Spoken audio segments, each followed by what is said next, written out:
नेपाल सङ्गीत अर्घ्य प्रतिष्ठानका परिवार लगायत आजको प्रमुख अतिथिज्यूहरू र विभिन्न सङ्घ संस्थाबाट मौलिक गीत सङ्गीतले माया गरेर पाल्नुभएका आदरणीय बुवाआमा दाजुभाइ दिदीबहिनी सम्पूर्णमा म हृदयदेखि नै म सम्मान गर्न चाहन्छु।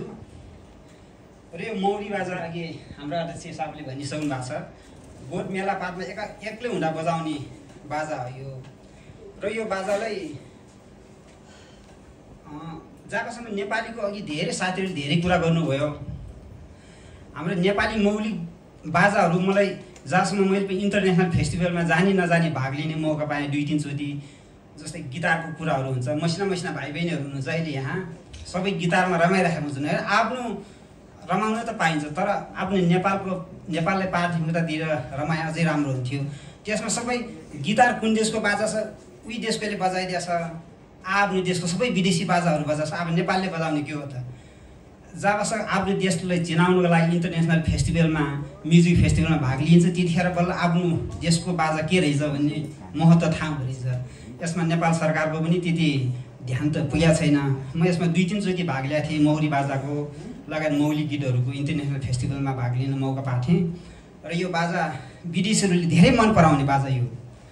मैले अमेरिकाको सङ्घलाई पनि मेरो गीत भनेर त्यहाँ सङ्घालयमा संरक्षणको लागि भने त्यहाँ दिएको छु, नेपाली लोकबाजामा पनि दिएको छु, र जापानको सङ्घालयमा पनि त्यहाँ संरक्षण होस् भने मैले दिएको छु।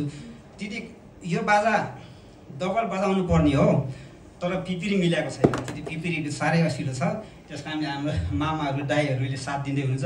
तर साह्रै गाह्रो छ, सुर त कतिखेर झर्छ कतिखेर झर्छ नि यसको, तर जानी नजानी यसको परिस्थिति गर्दछौँ, स्वीकार्नु होला है त। एकछिन है,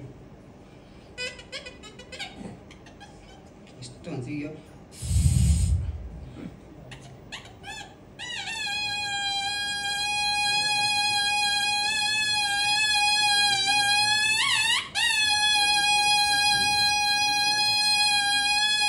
यसले भिजाउनु पर्ने हुन्छ। यसको महत्त्वपूर्ण के, यसको अरू विशेषता पौन फेर्ने पर्ने हुन्छ, डबल बाजा पौन। यसले चाइनामा पनि यसले आवाज जितेको थियो। कसरी आवाज जितेको थियो भने डबल बाजा अनि पौन फेर्ने, डबलमा पौन फेर्ने बाजा भएको भएर यो चाइनाको सरकारले यसले आवाजमा पनि सफल पार्टी लोक बाजा सङ्घले मैले बजाएको टुक्काहरू लोक बाजा सङ्घले चाइनामा त्यहाँ भिराएर अनि आवाज जित्न सफल भएको थियो। यो संसारमा डबल बाजा अनि डबलमा पौन फेर्ने बाजा भएको भएर सङ्गीतकर्मीहरूले चाहिँ यसको महत्त्व बुझ्दो रहेछ, नबुझ्नेलाई त्यति हुँदैन।